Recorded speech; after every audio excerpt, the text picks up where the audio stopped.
ओम नमः शिवाय। नमस्कार दोस्तों, स्वागत है आप सभी का आपके अपने यूट्यूब चैनल खुशहाल ज़िंदगी में। दोस्तों आज बात करेंगे हरतालिका तीज से जुड़े हुए कुछ महत्वपूर्ण नियमों के बारे में, जिनके बिना आपका व्रत जो है वह अधूरा है।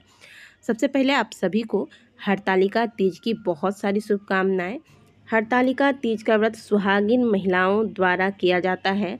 अखंड सौभाग्य की प्राप्ति तथा सुखी वैवाहिक जीवन की कामना के साथ महिलाएं आज के दिन भगवान भोलेनाथ और माता पार्वती की पूजा आराधना करके व्रत धारण करते हैं। यह व्रत अन्य सभी सुहागिनों द्वारा किए जाने वाले व्रतों के मुकाबले बहुत ज़्यादा कठिन होता है, क्योंकि जैसे करवा चौथ का व्रत हम धारण करते हैं तो उस व्रत में चंद्र दर्शन के बाद व्रत को तोड़ा जाता है। ठीक इसी प्रकार से वट सावित्री का व्रत जब हम धारण करते हैं तो उसमें पूजा पाठ के बाद फलाहार लिया जाता है, लेकिन हरतालिका तीज का व्रत ऐसा है जिसमें आपको पूरी तरीके से अन्न जल का त्याग करना है। साथ ही इस व्रत में रात्रि जागरण का भी विधान है।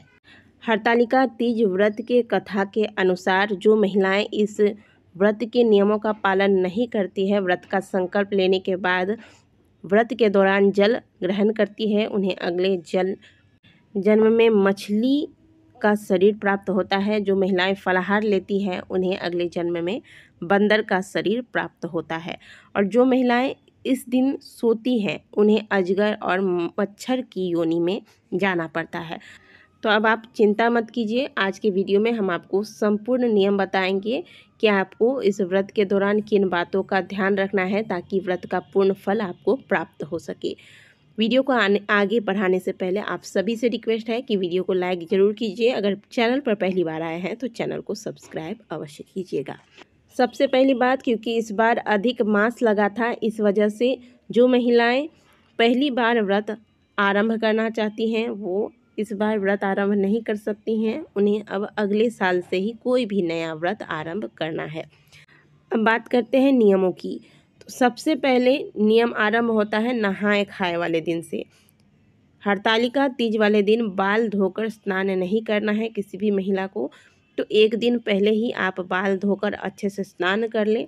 रविवार पर रहा है 18 सितंबर को हरतालिका तीज का व्रत रखा जाएगा, जो कि सोमवार पर रहा है। इसके एक दिन पहले रविवार है, अच्छा दिन है। बाल धोकर स्नान करके इस दिन शुद्ध सात्विक भोजन लेंगे। जो भी आपको मेहंदी वगैरह लगाना है आज के दिन ही आप लगा लें, ताकि अगले दिन जब आप पूजा की तैयारी करें तो आपको दिक्कत ना हो। ठीक है। अब अगर ऐसी स्थिति है कि आप बाल नहीं धो पाए हैं, पीरियड्स की कोई समस्या थी या कोई भी ऐसा दिक्कत है जिसकी वजह से बाल धोना बहुत आवश्यक है, तो ऐसे में धो लें। लेकिन पहली कोशिश यही रखिएगा कि एक दिन पहले ही आपको बाल धो लेना है। यही किसी भी व्रत का नियम होता है। सरगी लेने में आपको ध्यान रखना है कि आप जो सरगी ले रहे हैं वह सूर्योदय से पहले और चिड़िया पंछियों के बोलने से पहले आपको लेना है। तो आप 2:30 से 3:30 बजे तक सरगी ले लीजिएगा। और सरगी में नमक वाले किसी भी प्रकार की चीज़ों का प्रयोग नहीं करना है। सरगी में केवल फल, मिठाइयाँ, नारियल पानी, नींबू पानी या पर्याप्त मात्रा में जल ले लीजिएगा। अगर आपके कोई मेडिसिन चल रही है, कोई दवाइयाँ हैं, जैसे प्रेशर की कोई दवाई है, तो ये सारी दवाइयाँ आप सरगी के बाद ले सकते हैं। सरगी में ज़्यादा से ज़्यादा पानी का सेवन करें। ज़्यादा से ज़्यादा पानी ले, ग्लूकोज पी सकते हैं आप, नारियल पानी पी सकते हैं, जिससे कि आप दिन भर ऊर्जावान रहें और आपको प्यास कम लगे। हरतालिका तीज पर आप साड़ी पहने या सूट पहने, इस पे भी आप लोगों का संशय रहता है, तो आप ज़्यादा से ज़्यादा कोशिश कीजिएगा। वैसे आप सूट भी पहन सकते हैं, लेकिन कुछ खास अवसरों पर साड़ियाँ ज़्यादा सुंदर लगती हैं, तो आज के दिन साड़ी ही धारण करें। और जो भी साड़ी आप लेते हैं वह लाल रंग का हो या फिर पीले या नारंगी रंग का हो। इस प्रकार से रंगों का चुनाव कीजिएगा। काले या नीले रंग के साड़ियों का चुनाव इस व्रत के दौरान ना करें। हरतालिका तीज वाले व्रत के दिन आपको 16 श्रृंगार करके तैयार होना है। ठीक उसी प्रकार से तैयार होना है जिस प्रकार से विवाह में आप तैयार हुई थी। इस दौरान आपको मांग भर के सिंदूर, हाथों में भरी भरी चूड़ियाँ पहनी है, मंगलसूत्र, पायल, महावर, बिछिया, बिंदी, काजल, मेहंदी, मांग टीका, और विवाह के दौरान आपने जो चुनरी धारण किया था उसे आप पूजा के समय, जब आप पूजा पे बैठे तो अवश्य ऊपर से धारण कीजिएगा।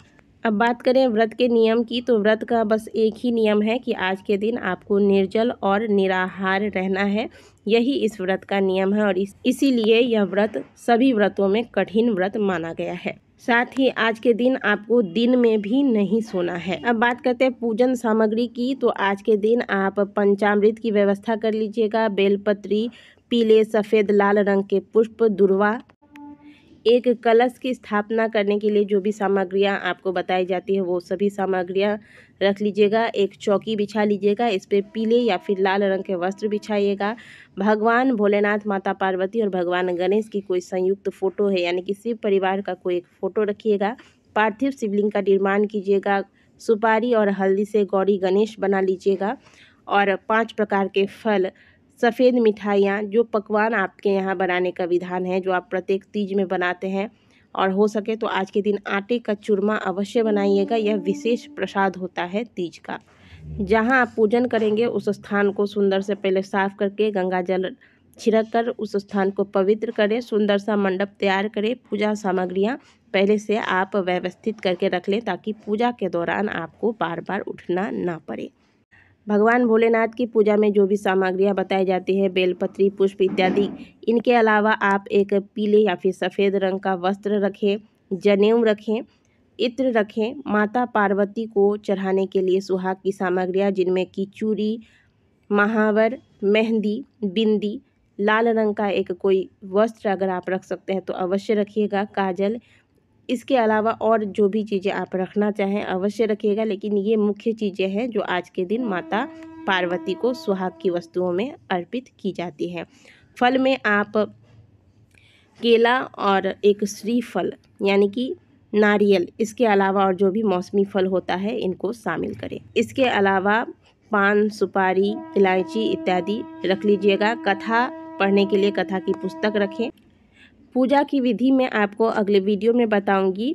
इस प्रकार से पूजा की सामग्री आपको रख लेनी है। विधि पूर्वक पूजा करने के बाद आपको व्रत के कथा को अवश्य पढ़ना या इसका श्रवण करना है। इसके बाद आरती करने के बाद रात्रि जागरण करें। पार्थिव शिवलिंग का जो आपने निर्माण किया है उसका विसर्जन आज रात को नहीं किया जाएगा। इसका विसर्जन प्रातःकाल ही करने के बाद फिर व्रत का पारण किया जाता है। अब जो लोग रात्रि जागरण नहीं कर सकते हैं वो क्या करेंगे? कम से कम आप अगर रात्रि जागरण पूरी रात नहीं कर सकते हैं तो चेष्टा कीजिए कि कम से कम रात के 2 बजे तक आप जागरण कर लें। इसके बाद अगर आपको नींद आता है तो आप सो जाएं। अब व्रत के पालन करने से पहले ध्यान रखें कि आज आप पहले सूर्योदय से पहले जागे, स्नान करने के बाद बढ़िया से पूजा करने के बाद आरती वगैरह कर लें और जितनी भी पूजा सामग्रियां हैं जो आपने पार्थिव शिवलिंग वगैरह निर्माण किया था ये सब उठाकर आप विसर्जित करें। इसके बाद ही व्रत का पालन करेंगे। जो सुहाग की चीज़ें आपने माता पार्वती को अर्पित की थी वो सभी चीज़ें आपको किसी ब्राह्मणी, सुहागिन ब्राह्मणी को दान देना है। बहुत से लोग घर में ही अपनी सास या ननद को ये चीज़ें दान कर देती हैं, लेकिन घर का चीज़ जब आप घर में ही दान कर देते हैं तो यह दान नहीं कहलाता है। घर में अगर आपको किसी को देना है तो उसके लिए, सास ननद के लिए या किसी सुहागिन को देना है तो उसके लिए आप एक्स्ट्रा रखें।